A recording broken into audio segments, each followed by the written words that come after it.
I thank you, Mr. Speaker. I stand here with a lot of sadness with my friends from the Colorado delegation.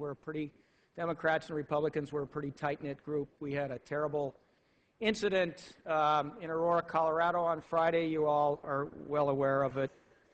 12 people were killed, 58 were wounded, and it is with sadness and grief that we come before you today. As our governor said at the vigil on Sunday night, we will remember these 12 and those who were shot. But there was a silver lining in this very, very dark moment in the history of Colorado.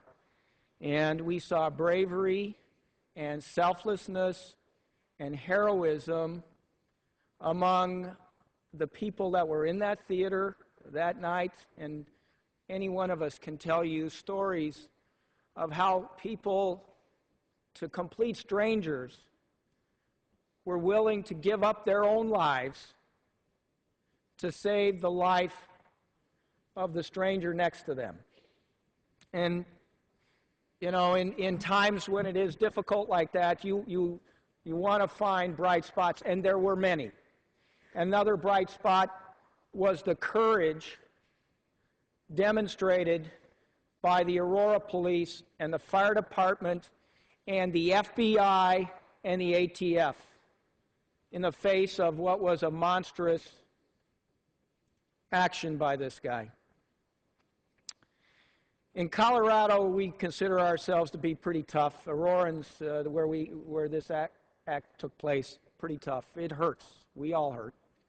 But we're resilient, and we will get through it. And the stories that some of those who are injured are sharing actually really do lighten the day.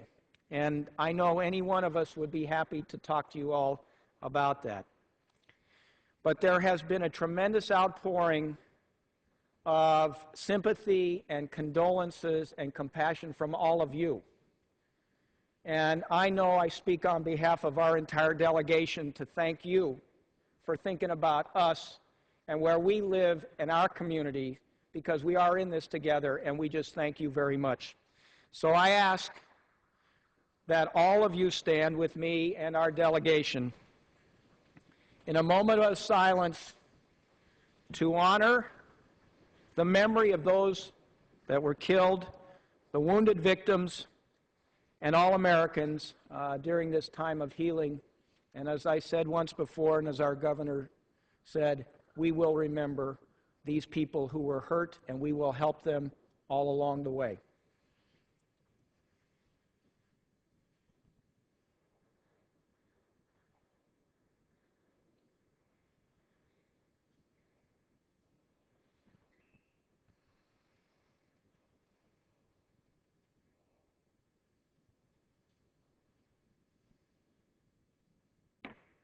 Thank you, Mr. Speaker. Without objection, 5-minute voting.